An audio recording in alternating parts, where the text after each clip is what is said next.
Ibu, kamu udah lulus SMA dan ingin lanjutin kuliah, tapi keadaan keuangan kita ini lagi menurun. Masih bisa jadi. Tidak, Cindy. Adik-adikmu masih kecil, kamu butuh bantuin ibu sama bapak nyari uang. Ada apa ini, Bu? Ibu, saya pengen kuliah masa depan. Bapak tahu, Nak. Tapi keluarga kita lebih penting saat ini. Kamu harus mengerti.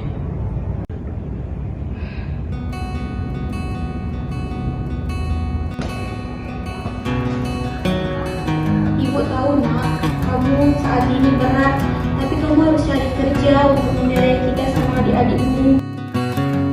Cindy merasa terjebak dan tidak tahu apa yang harus dilakukannya. Putusan ibunya membuatnya merasa tidak adil dan tidak didengar. Dengan hati yang berat, Cindy memutuskan untuk mencari bantuan dari konseling. Assalamualaikum. Waalaikumsalam, silakan masuk. Terima kasih, Bu. Selamat siang Cindy. Bagaimana kabarnya kamu hari ini? Kurang baik, Bu. Oke, baik Cindy. Terima kasih sebelumnya telah memilih saya sebagai konselor kamu hari ini. Untuk sesi pertama kita, saya akan memberitahu kamu bahwa apapun yang kamu ceritakan kepada saya itu bersifat rahasia. Jadi apa yang kamu ceritakan kepada saya hari ini terhenti di sini Cindy. Jadi kamu bisa membuka semua keluh kesah kamu kepada saya hari ini. Jadi saya melihat di sini kamu sedikit tegang Cindy. Jadi bisa kamu ceritakan kepada saya tentang problem kamu hari ini. Iya, Bu, saya merasa tertekan banget dan saya nggak tahu harus kayak gimana. Oke Cindy, kamu bisa tenang dulu. Tarik nafas kamu dalam-dalam. Saya akan dengarkan kamu tanpa menghakimi. Jadi ceritakan saja apa yang kamu rasakan. Oke? Ini, Bu, saya pengen banget kuliah, tapi orang tua saya nyuruh kerja buat biayain adik saya sekolah. Oke Cindy, jadi kamu dihadapkan oleh pilihan yang sangat sulit ya, dimana kamu harus memenuhi impian kamu dan memenuhi kebutuhan orang tua kamu. Iya, Bu, saya tahu orang tua saya susah. Saya juga sayang sama adik-adik saya. Tapi saya punya mimpi, Bu. Dan orang tua saya itu nyuruh saya kerja. Saya rasa semua orang punya jalan untuk berkembang. Tapi saya ngerasa stuck di situ-situ aja. Baik Cindy, saya bisa merasakan rasa tanggung jawab kamu yang sangat besar pada keluarga kamu. Begitu juga dengan mimpi-mimpi kamu itu. Jika kamu membayangkan dirimu kuliah, Cindy, apa yang bakal kamu rasakan? Saya ngerasa hidup saya punya arah, Bu. Dan saya mau punya pekerjaan yang lebih bagus. Biar saya bisa bantu keluarga lebih banyak. Tapi kalau saya nggak kuliah atau kerja langsung, saya takutnya nggak bakal kuliah lagi. Kekhawatiran kamu tuh wajar Cindy. Kamu merasa berada di tengah-tengah di mana kamu harus menyampaikan kebutuhan pribadimu dengan kebutuhan keluargamu. Kekhawatiran itu wajar Cindy.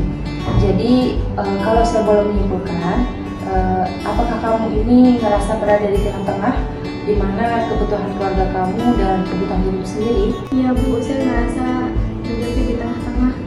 Kadang saya merasa bersalah kalau mikirin diri sendiri. Tapi kalau terus kayak gini saya juga capek, Bu. Terima kasih sudah jujur Cindy. Kamu sudah berani mengungkapkan perasaannya kamu. Itu adalah salah satu langkah penting untuk memahami diri sendiri. Sebenarnya dalam hidup membantu orang lain itu adalah pekerjaan yang sangat mulia ya Cindy.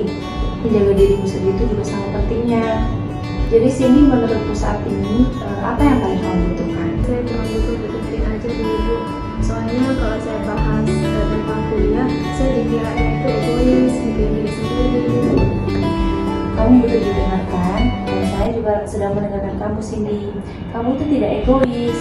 Kamu hanya sedang berusaha untuk memahami diri kamu sendiri dan mencari jalan agar kamu tetap berbakti pada orang tua kamu. Itu adalah hal yang sangat wajar ya Cindy, sangat-sangat wajar. Saya jadi agak lebih lega, Bu. Saya pikir keinginan saya untuk kuliah itu salah. Tidak Cindy, tidak ada yang salah dengan mimpi. Dengan teori yang saya gunakan, setiap orang tuh mempunyai hak untuk berkembang, berpotensi dan mengaktualisasi dirinya. Saya percaya kamu mempunyai kekuatan itu di dalam diri kamu. Ibu, gimana cara saya mau berkembang kalau orang tua saya nggak kasih izin? Pertanyaan yang bagus Cindy. Coba kamu berpikir apakah ada cara untuk kamu tetap berbakti kepada orang tua kamu tanpa kamu menghilangkan mimpi-mimpi kamu tersebut.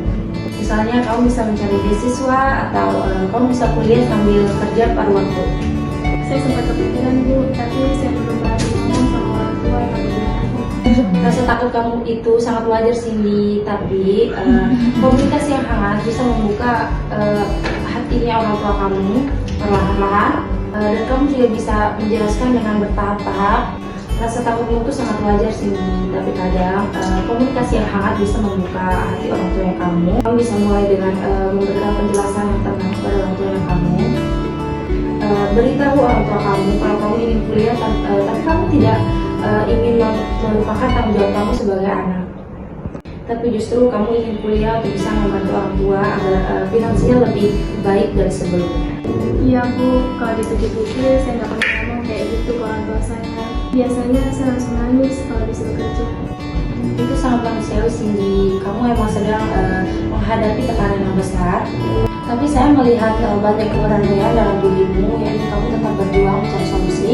Kalau kamu bisa jujur dan berbicara dengan lembut pada orang tua kamu, mungkin kemungkinan besar orang tua kamu akan memahaminya Cindy.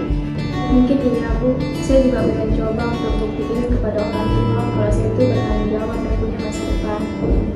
Saya sangat suka dengan semangat kamu Cindy. Kamu tidak hanya memikirkan diri kamu sendiri, tapi kamu juga memikirkan bagaimana kebutuhan keluarga kamu tercapai tanpa menghilangkan mimpi-mimpi kamu itu. Itulah makna menjadi manusia yang utuh dengan teori yang saya berikan kepada kamu hari ini teori humanistik.